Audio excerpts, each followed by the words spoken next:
So recently the Bank of England has introduced this concept of forward guidance. Mark Carney, the new governor, introduced this policy. He came from Canada. Other banks have been very explicit about their future projections for interest rates and issued clear forward guidance, such as Central Bank in Sweden and also in New Zealand. So what is forward guidance? Well, the whole concept of forward guidance is to try and provide confidence, reassurance and reduce uncertainty about the near future for interest rates. And that should help boost the recovery, which is only tentative and nascent. So the idea is that it takes two forms. The first forward guidance we'll look at now is basically, Mark Carney suggested that interest rates will stay low and won't be increased until unemployment fell below 7%. However, this was subject to various overrides, so if inflation was going to take off, or if there was financial instability, then that might change. However, it was a clear indicator there. And the idea of this is to prevent a premature rise in market interest rates occurring, which would harm the recovery. So that if the markets, financial markets, know that that the Bank of England is going to maintain the base rate until unemployment is below 7%, then short-term interest rates will generally remain low. And that would obviously aid the recovery. It gives consumers, therefore, and businesses more confidence about the future path of interest rates and reduces uncertainty.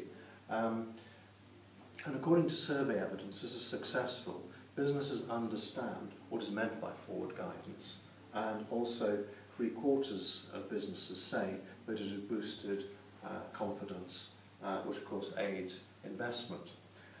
Now the problem was that unemployment fell more quickly than the Bank of England anticipated in its original forecasts. So it fell below 7%, and therefore we needed a new policy, or a new version of a policy. The reason for unemployment falling more quickly was that productivity remained low, around about zero. Productivity has been low since 2008 and isn't increasing.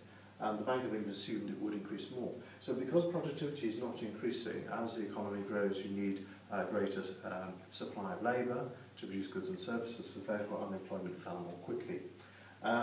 So we now have a slightly more fuzzy version of forward guidance. And the version is basically this, that the Bank of England seeks to absorb the spare capacity there is in the economy. They believe, speaking in 2014, it's about 1.1 to 1.5%. Of course, it's very hard to measure spare capacity. It's only something you can measure indicatively, and therefore necessarily it's rather fuzzy. I'm quoting the words of the Deputy Governor of the Bank of England, Charles Bean. Rates will only rise very gradually if and when they begin to rise. Okay? And the labour market is the key again, but instead of just looking at unemployment, Bank of England will also look at participation rates, productivity levels, of course, wages, and the amount of part-time work. Of course, there are a lot of people who are self-employed at the moment also in the labour market. So there's a broader range of measures that the Bank of England will look at in terms of forward guidance on the labour market. And fourthly, there are 18 other key indicators that the Bank of England will use in order to determine when it might begin to increase interest rates.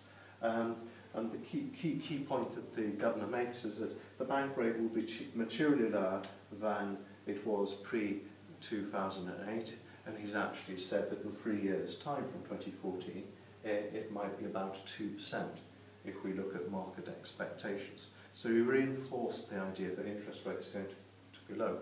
Now the key thing is that when we're looking at monetary policy and the setting of interest rates, that we need to look at the labour market and the output gap as much, perhaps, as the inflation target. And the point of forward guidance is to boost business confidence and consumer confidence and therefore aid the recovery.